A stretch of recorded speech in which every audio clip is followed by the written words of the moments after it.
우연히 가정을 방문할 때가 있는데요. 그 집에 가면 벽에 걸린 액자가 눈에 들어올 때가 있습니다. 나와 내 집은 여호와를 섬기겠노라. 이런 액자 걸린 거 보셨습니까? 현관에도 있고 거실에도 있고 방에도 있고 그런 집이 있습니다.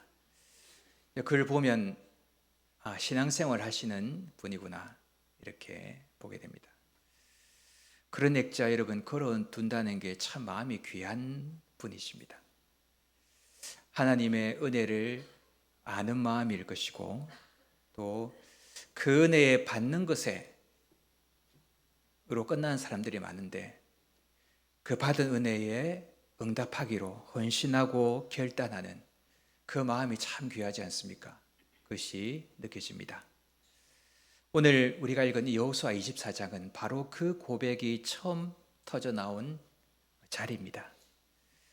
모세가 죽고 하나님이 여호수아를 리더로 택하셔서 약속하신 가나안으로 들어가게 하셨습니다. 하나님의 은혜가 함께해서 그 땅을 정복하고 각 지파에게 땅을 다 나누어 주었습니다. 세월이 많이 흘렀겠죠. 이제 여호수아도 나이가 많이 되어서 세상을 떠날 때가 된 것을 알았습니다. 그래서 오늘 여호수아 24장 1절을 말씀해 보면요, 여호수아가 이스라엘 모든 지파를 세겜에 모았다 그랬습니다. 세겜은 특별한 곳입니다. 여러분, 이 세겜에서 아브라함이 처음 가나안 땅에 들어와서 첫 번째 제단을 쌓고 하나님께 헌신한 곳입니다. 하나님이 거기서 이 땅을 내 자손에게 주리라 그렇게 말씀하셨죠. 또 세겜에는 또 다른 사연이 하나 있습니다. 야곱이 이곳에 살면서 가정에 큰 수치스러운 일이 생겼습니다. 야곱의 가정인데 큰 수치스러운 일이 생겼습니다. 그때 야곱이 하나님을 다시 만나고 가족들에게 너희 중에 있는 이방 신상을 다 버려라. 우리가 베델레 올라가겠다. 그렇게 명령을 한 곳입니다. 가족들이 그 온갖 우상을 다 주니까 야곱이 세겜에 있는 상수리 나무 밑에 다 묻고 떠났습니다. 이곳은 우상을 땅에 파묻은 곳입니다. 이곳에 모두가 모였습니다. 지금 이 자리는 여호수아가 하고 싶은 말 하는 자리가 아닙니다. 여호수아서 24장을 읽어보면 이곳은 지금 이 시간은 하나님과 이스라엘이 언약을 다시 맺는 그런 시간입니다. 우리는 하나님의 백성이 되겠습니다. 하나님께 충성하겠습니다. 서약하는 자리입니다. 모두가 하나님 앞에 섰을 때에 여호수아가 오늘 말씀해 보면 하나님의 영에 사로잡혔습니다. 여호수아는 선지자입니다. 그 입을 열어서 하나님께서 말씀을 하십니다. 하나님이 먼저 베풀어 주신 은혜를 선포하셨습니다. 오늘 읽은 15장, 14장 말씀 바로 앞에 보면 수고하지 아니한 땅을 너에게 주었다. 건설하지 아니한 성읍에 살게 했다. 심지 아니한 포도원과 감람원 열매를 먹게 했다. 그렇게 말했습니다. 나는 너희들을 애굽의 종살이 하던 곳에서 구원했다. 광야에서 인도했으며 위기에서 건져내었고 가나안 족속을 멸절시키고 이 땅을 주었다. 그렇게 하나님의 은혜를 기억하게 했습니다. 얼마나 큰 은혜를 입었습니까? 아무것도 아니었는데, 종살이 했는데 지금 여기에서 성읍에서 포도원에서 열매를 먹으면서 이렇게 편안하게 살지 않습니까? 이 은혜 앞에서 여호수아가 오늘 그 고백을 한 것입니다. 오직 나와 내 집은 여호와를 섬기겠노라 그렇게 했습니다. 하나님께서 다른 고백 아니고 이 헌신의 고백을 귀히 여겨 성경에 기록하게 하셨습니다. 성도님들 집에 액자로 달게 했습니다. 오늘 하나님은 이 말씀을 우리에게 주시면서 여호수아의 고백이 이 시대에 너의 고백이 되게 하라. 그렇게 말씀하십니다. 부모의 고백이 되게 하라 말씀하십니다. 여러분, 그렇다면 여호와만을 섬기겠습니다 하는 삶은 구체적으로 어떤 삶이 되겠습니까? 첫 번째, 그 삶은요, 내 안에 있는 우상을 분별하는 삶입니다. 내 안에 있는 우상을 분별하는 삶입니다. 하나님께서 이스라엘에게 베푸신 은혜를 다 말씀하신 후에 그 다음 무엇을 하셨는가 하면 그들의 마음속에 있는 우상들을 폭로하셨습니다. 14절 말씀이죠. 그러므로 이제는 여호와를 경외하며 온전함과 진실함으로 그를 섬기라. 너희의 조상들이 강 저쪽과 애굽에서 섬기던 신들을 치워버리고 여호와만을 섬기라. 강 저쪽과 애굽에서 섬기던 신들을 치워버리라. 무슨 말입니까? 그 신들이 많다는 겁니다. 여러분, 지금 이 말씀을 듣는 사람은 불신자가 아닙니다. 예배 잘 드리는 사람이죠. 은혜를 크게 입은 사람입니다. 위대한 리더인 여호수아를 받은 사람이죠. 하나님을 섬기는 사람입니다. 하나님의 은혜의 증거, 그 땅 속에, 그 성읍에 오늘 살고 있습니다. 하루에 100번도 더 감사해도 모자라는 그런 은혜를 받았습니다. 그런데 여러분, 은혜는 빨리 있습니다. 축복은 빨리 잊어버리는 특징이 있습니다. 사람들 마음에, 성도들 마음에 강 저쪽의 신들을 섬기고 있었습니다. 애굽 사람들이 섬기는 신들도 오늘 섬기고 있습니다. 가나안 땅 아모리 족속의 신들도 섬기고 있습니다. 하나님도 섬기고 있습니다. 두 마음, 세 마음, 내 마음으로 그렇게 살고 있습니다. 하나님은 그 갈라진 마음, 그 숨은 우상을 오늘 드러내시면서 여호와만 섬기라, 나만을 섬기라, 그렇게 했습니다. 하나님이 이스라엘만 사랑하시고 이스라엘만 축복하시고 이스라엘만 선택하신 것처럼 이스라엘도 그렇게 사랑하라 요구하셨습니다. 사랑은 온전함을 구하지 않습니까? 사랑은 배타적입니다. 사랑은 나누기를 원하지 않죠. 그게 진정한 사랑입니다. 하나님께서 성도들에게 그 사랑을 요구하셨습니다. 여러분, 우상이 뭡니까? 오늘 애굽에 우상이 있습니까? 저기 아모리 족속의 우상이 우리 없지요? 그러면 우상이 없는 겁니까? 우상이라고 하는 것은 하나님이 계셔야 할 자리에 앉아 있는 무엇입니다. 내가 하나님에게 바라는 것을 바라는 그 무엇입니다. 내가 갈망하고 소원하고 사랑하는 어떤 것입니다. 겉으로는 보이지 않지만 나를 은밀히 지배하고 있는 무엇입니다. 여러분, 우상이 참 많습니다. 어떤 학자는 우상으로 책 한 권을 썼더라고요. 사람들에게 있는 우상이 뭔지. 여러분, 우상은 원래 좋은 겁니다. 재물 좋은 거잖아요. 자녀 좋은 겁니다. 성공 좋은 거죠. 외모 좋은 것입니다. 건강 나쁜 거 아닙니다. 그러나 여러분, 이 좋은 것이 내 삶의 중심을 차지할 때가 있는 것입니다. 하나님의 자리를 빼앗는 게 될 수 있습니다. 재물이 우상이 됩니다. 그때 자녀가 우상이 됩니다. 성공이 우상이 됩니다. 여러분, 더 깊은 곳에 있는 우상이 하나 있습니다. 궁금하시죠? 바로 나 자신입니다. 여러분, 왜 재물이 우상이 됩니까? 내가 안전해야 되기 때문입니다. 여러분, 왜 성공해야 됩니까? 그 성공을 얻기 위해서 그렇게 달려가면서 성공이 우상이 됩니까? 내가 인정받아야 되기 때문입니다. 내가 가치가 있어야 되기 때문입니다. 내가 힘이 있어야 되기 때문입니다. 내가 영향력을 행사할 수 있어야 되기 때문이죠. 모든 우상 그 뿌리에는 나라는 우상이 도사리고 있는 것입니다. 여러분, 예수님이 강력하게 책망하셨던 바리새인의 기도를 한번 생각해 보십시오. 그 바리새인이 이렇게 기도하죠. 나는 일회에 2번씩 금식합니다. 나는 소득의 11조를 드립니다. 나는 이 세례와 같이 아니함을 감사합니다.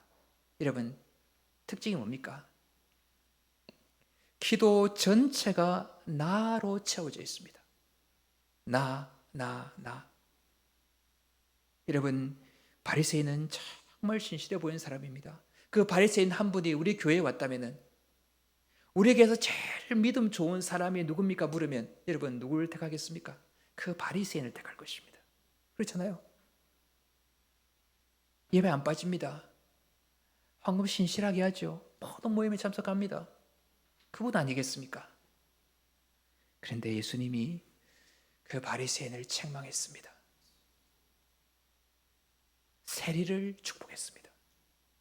왜냐하면 하나님의 계시할 그 바리새인의 마음속에 높아진 자기가 도사리고 있었기 때문입니다. 하나님의 복을 받는 이유가 은혜가 아니라 자신의 옳고 선한 행실이라고 믿는 사람이었습니다. 악한 줄, 이런 사람은 악한 줄을 모르기 때문에 회개할 수가 없습니다. 회개하는 데는 얼마나 무섭습니까? 가장 무서운 우상입니다. 그 은혜를 받은 구약 성도들에게 우상이 있었다면, 바리새인들에게 우상이 있었다면 여러분 지금 우리에게도 있지 않겠습니까? 내 안에 무슨 우상이 있습니까? 하나님의 자리를 차지해서 나를 지배하는 어떤 세력이 있습니까? 우상을 진단하는 2가지 간단한 진단 질문이 하나 있습니다. 첫째는요, 무엇이 여러분을 쉽게 분노하게 만듭니까? 그렇게 분노하는 이유를 한번 곰곰이 생각해 보십시오. 별말 아닌데 그 말하면 분노가 올라오죠. 자존심 건드리면 분노하는 사람이 있습니다. 자신의 관점과 다른 것을 말하면 분노하는 사람들이 있습니다. 자존심이 자기를 지배하고 있습니다. 자기 생각이 우상이죠. 또 하나 질문이 있습니다. 살면서 무엇이 제일 두렵습니까? 그것 잃으면 절대 살 수 없을 것 같은 것이 있습니까? 그래서 너무 조급합니까? 그것이 나의 삶을 지배하는 우상입니다. 하나님 자리에 서 있는 우상이지요.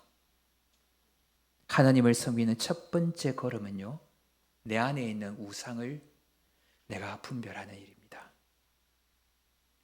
2번째, 하나님을 섬기는 방법은요, 내 우상을 주님 앞에 내려놓는 것입니다. 여러분, 우상은 내려놓을 수가 없는 겁니다. 우상은 오랫동안 나를 지배하기 때문에 못 내려놓습니다.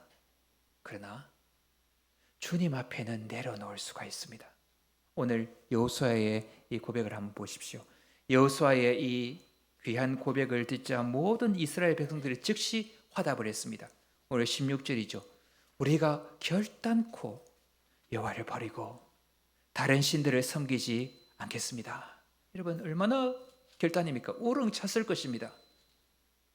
장로들, 그리고 방백들, 모든 리더십들, 보고 있는 신실한 사람들 다 우리도 하나님을 충성하게 섬기겠습니다. 그렇게 다 했습니다. 그 결단은 진심이었습니다.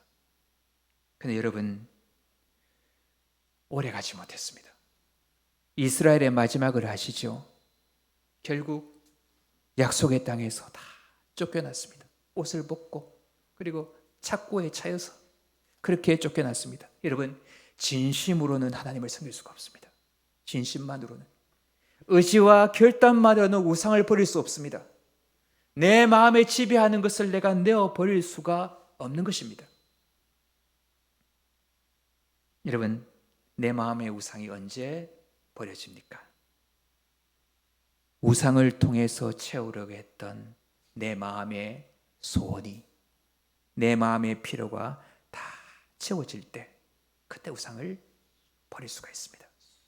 나의 구원자를 만날 때, 더 큰 사랑으로 사랑이 나를 다가올 때, 여러분 그때 우상을 버리는 일이 가능한 것입니다. 예수님이 만나주신 우리 삭개오를 생각해 보십시오. 그분은 여리고에 살았습니다. 큰 도시죠. 세리장이었습니다.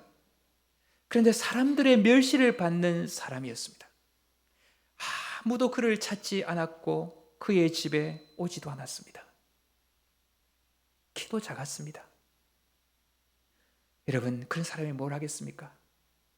그 사람이 재물을 모았습니다. 재물이 위로였습니다. 재물이 자존심입니다. 재물이 생명이죠. 재물 없으면 자기를 못 지킵니다. 악착같이 모았을 것입니다. 그런데 주님께서 그날 삭개오를 방문하셨습니다. 오셔서 말씀하시죠. 삭개오야, 내려와라. 내가 오늘 너의 집에 유하여야 하겠다. 여러분, 주님이 삭개오를 찾아오셨을 때 그가 원했던 모든 것이 채워지셨습니다. 외롭지 않았습니다. 사랑을 느꼈습니다. 기뻤습니다. 여러분, 그것으로 충분하지 않습니까? 돈이 뭐가 필요했겠습니까? 그것으로 충분하죠. 삭개오가 그래서 고백을 합니다. 주님, 보십시오. 내 소유의 절반을 가난한 자들에게 주겠습니다. 내가 만일 누구 것을 빼앗은 일이 있으면 내 금고를 열어서 4배나 갚겠습니다. 여러분, 이거 가산탕진하는 이야기 아닙니까? 다 주겠다는 거죠. 자기가 그토록 사랑하던 생명같이 여기던 재물을 주님 발 앞에 다 내려놓았습니다. 아마 여리고 교회의 장로님이 되시지 않을까 그렇게 생각합니다. 여러분, 우리 모두는 이 시대를 살아가는 삭개오와 같습니다. 이스라엘 백성과 같이요. 여러분, 우리가 하나님을 섬긴다고 말하지만 다 자기만의 우상을 다 몇 개씩 가지고 살아가고 있습니다. 이런 세상 하나님만으로 되겠습니까? 그것 없으면 안 된다고 생각하죠. 그런데 하나님께서 우리를 사랑하사 독생자 예수님을 우리의 구세주로 이 땅에 보내주셨습니다.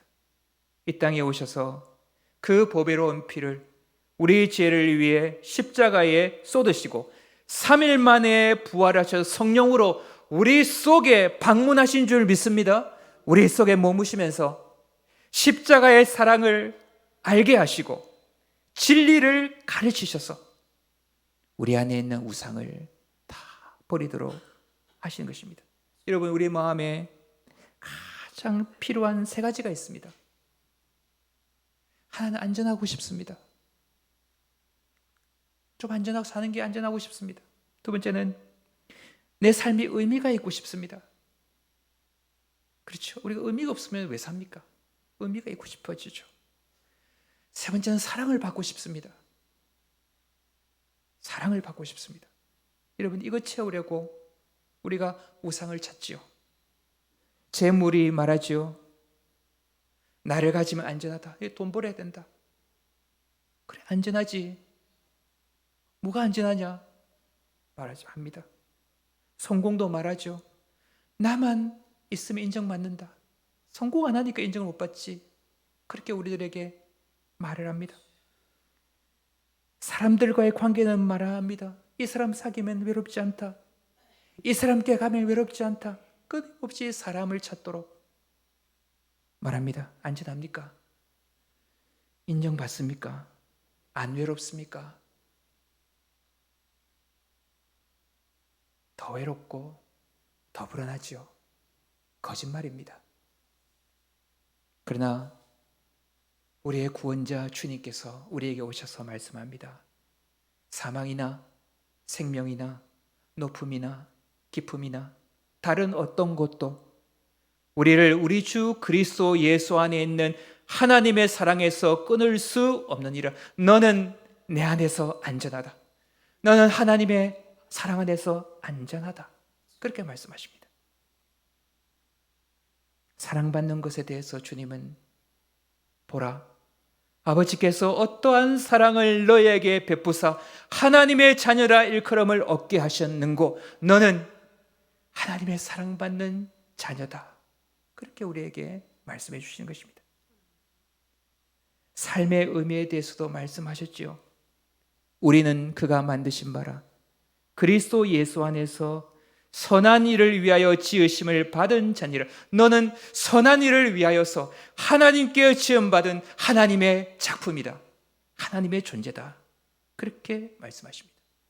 진리의 말씀으로 예배 중에, 기도 중에 우리 주님께서는 우리에게 다가오시는 것입니다. 말씀하십니다. 깨닫게 하십니다. 우리의 피로를 채워주십니다. 그때 우상들은 힘으로 잃고 우리는 우상에서 날마다 구원받고 진리로 우리를 자유케 하시는 줄 믿습니다. 기쁨으로, 어려운 가운데 소망으로 하나님께 감사하면서 하나님의 하시기를 기대하면서 그래서 오늘 우리가 여기까지 온 줄 믿습니다. 여호와를 경외하는 두 번째 모습은 예수 그리스도 앞에 나의 우상을 내려놓고 주님 주시는 기쁨을 누리고 사는 것. 여러분, 이것이 여호와를 경외하는 두 번째 모습입니다. 세 번째, 여호와를 섬기는 세 번째 모습은요, 예수님을 나의 주인으로 영접하는 것입니다. 예수님께서 이 땅에 오셔서 공생애를 시작하면서 제일 중요한 설교를 하셨습니다. 그 설교가 뭡니까? 회개해라, 천국이 가까이 왔다 했습니다. 이런 회개해라, 천국이 가까이 왔다, 이 말씀을 좀 풀어보면 회개해야 하나님의 다스림이 너에게 임한다는 것입니다. 회개해야 하나님이 주시는 기쁨이, 하나님이 주시는 평안이, 하나님의 사랑이, 하나님의 능력이 너에게 임한다. 이 말이 회개하라, 천국이 가까이 왔다, 그 말입니다. 회개하라, 메타노이아. 여러분, 이 말의 뜻은 후회하라는 말이 아닙니다. 안타까워하라는 말이 아닙니다. 내 삶의 방향을 돌이키는 것을 말합니다. 돌이켜서 어느 누군가에 헌신한다는 뜻입니다. 어느 누군가에 복종한다는 뜻입니다. 이제 내 삶을 돌이켜 누군가에게 복종하고 누군가에게 순종하고 누군가에게 헌신한다, 이 말이 메타노이아, 회개한다는 것입니다. 그러므로 여러분, 회개한다는 이 말의 뜻은 너의 주인을 바꾸라는 것입니다. 너를 지배하는 그 주인을 바꾸라는 말씀이요, 소유권을 이전하라는 말씀이요, 내가 너를 다스리도록 하라라는 말씀이 회개하라, 그 말씀입니다. 여러분, 예수님은 이 땅에 오셔서 한 번도 감동만 받으라 하신 적이 없습니다. 은혜만 받으라 하지도 않으셨습니다. 그렇게 많이 치유해 주시고는 치유만 받으라 말씀하신 적이 없습니다. 뭐라고 하셨습니까? 넌 나를 따르라, 그렇게 하셨습니다. 넌 내 안에 거하라, 그렇게 하셨죠. 그렇게 하라 하지 않았습니까? 결단하라, 그렇게 말했습니다. 여러분, 예수님은 그 피로 우리를 사신 우리의 주님이신 줄 믿습니다. 예수님을 나의 주님으로 고백하는 것은 참으로 당연한 것입니다. 여러분, 예수님을 나의 주님으로 고백하셨습니까? 소유권 이전하셨습니까? 여러분, 소유권 있죠? 여러분, 소유권 예수님께 다 이전하셨습니까? 등기부 등본 다 떼드렸습니까?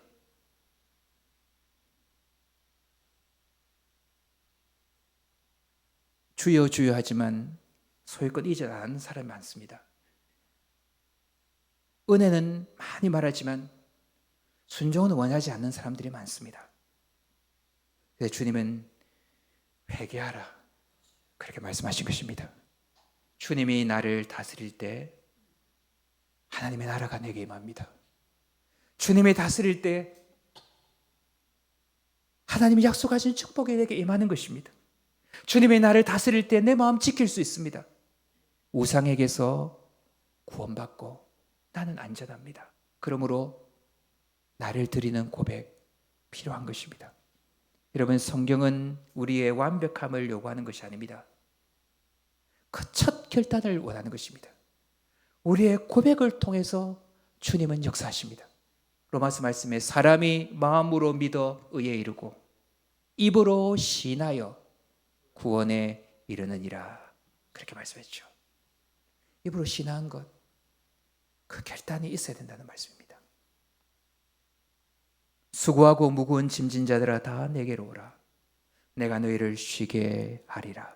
여러분, 쉼은 복의 절정입니다. 언제 쉬어집니까? 내 마음이 언제 쉬어집니까? 참 기쁨, 참 평안이 임할 때 그때 쉬어지죠.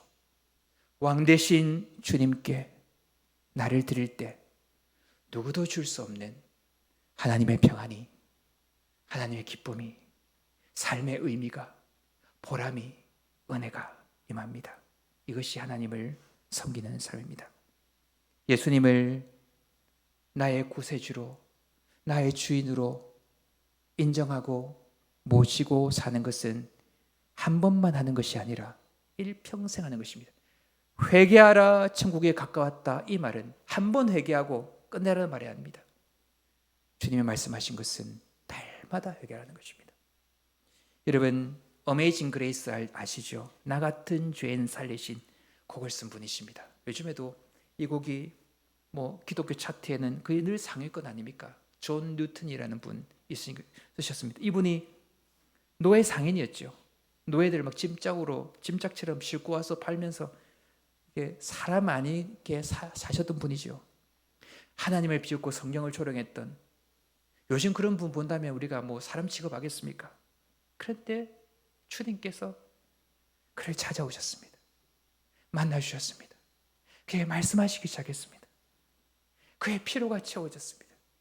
예수님을 나의 구원자로, 그리고 나의 주인으로 모시고 새로운 삶을 살게 되었죠. 그런데 여러분, 이 존 뉴턴 이분이 목사님이죠. 말년에 한 말이 있습니다.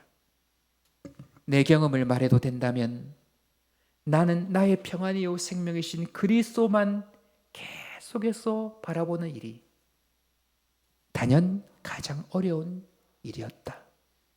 나의 마음은 끊임없이 주인 노릇 하려고 했기 때문이다. 여러분, 이 존 뉴턴 이 목사님도 이 신실한 노래를 지으신 이분도 평생 예수님 바라보는 게 참 어렵고 예수님을 주님으로 인정하고 사는 게 참 어려웠다고 합니다. 그게 참 어려운 거기 때문입니다. 우리의 마음은 날마다 옛사람으로 돌아가려고 합니다. 죄성으로 돌아가려고 합니다. 그러므로 우리의 마음이 날마다 주님을 향해야 되고, 날마다 회개해야 되고, 날마다 돌아서야 되고, 날마다 우리 자신을 주 예수 그리스도께 드려야 할 줄 믿습니다. 아침에 눈을 뜰 때, 새벽기도 안 와도 좋습니다. 아침에 눈을 뜰 때 잠깐 멈추어서 고백하십시오. 내 몸과 영혼은 나를 위해 죽으시고 부활하신 주님의 것입니다. 오늘도 나를 주님께 드리오니 오셔서 나를 다스려 주옵소서. 여러분, 이게 회개하는 것입니다. 회개가 거창한 게 아닙니다. 방향 전환, 날마다 방향을 확인하는 것, 여러분, 이게 회개입니다. 재정 때문에 흔들릴 때, 관계 때문에 흔들릴 때, 자존심 때문에 흔들릴 때, 내 안에 있는 것으로 흔들릴 때 오셔서 나를 다스려 주옵소서. 주님께 복종하겠습니다. 그렇게 하는 것, 여러분, 이게 회개입니다. 그때 하나님의 나라가 임하는 것입니다. 회개해 본 사람은 아는 것입니다. 회개하는 사람이 체험하는 것입니다. 여러분, 5월은 가정의 달이잖아요. 가정에서 부모가 이 고백을 하며 산다면 자녀들은 그 신앙의 유산을 반드시 이어받게 될 것입니다. 여러분, 우리가 신앙의 유산 하지만 부모가 물려줄 신앙의 유산이 있어야 하는 것입니다. 날마다 회개할 때 하나님을 섬기게 되고 우리가 물려줄 신앙인이 되는 것입니다. 오늘 여호수아가 너희는 섬길 자를 오늘 택하라 그랬습니다. 이게 지금 해야 된다는 것입니다. 머뭇머뭇거리지 말라는 것이죠. 신앙은 날마다 나의 주인을 선택하는 삶이고 오늘 그것을 해야 된다는 것입니다. 지금 저와 우리 성도님들의 삶을 은밀히 지배하고 있는 것은 무엇입니까? 오늘 우리의 마음이 실제적으로 섬기고 있는 것은 무엇입니까? 주님, 나와 내 집은 나를 위하여 죽으시고 부활하신 주님만을 섬기겠습니다. 이렇게 고백하며 살 수 있기를 바랍니다. 그러면 오늘 여호수아의 이 고백, 나와 내 집은 여호와를 섬기겠노라, 이 말씀이 액자에 담긴 것이 아니라 우리의 삶에 날마다 성취되고 하나님께 영광을 돌리며 우리의 신앙을 우리의 자녀들에게 전수하는 귀한 복된 삶이 될 줄 믿습니다. 이러한 은혜가 오늘 저와 우리 모든 성도님들의 심령에 충만하시기를 바라고 축복합니다. 아멘. 우리 한번 기도하겠습니다. 우리 기도할 때 하나님, 우리에게 구세주 예수 그리스도를 주신 것 감사합니다. 우리의 구원자이신, 우리의 모든 필요를 채워주시는 우리 주 예수님께 우리의 모든 우상을 날마다 내려놓게 하여 주시옵소서. 예수님을 나의 구세주일 뿐만 아니라 주님의 피로 나를 사신 나의 주님으로 날마다 선택하고 회개하며 삶으로 하나님 여호와를 섬기는 복된 삶이 되게 하여 주옵소서. 복된 가정이 되게 하여 주옵소서. 우리 이러한 기도의 제목을 가지고 합심해서 한번 기도하겠습니다. 하나님의 은혜를 감사합니다.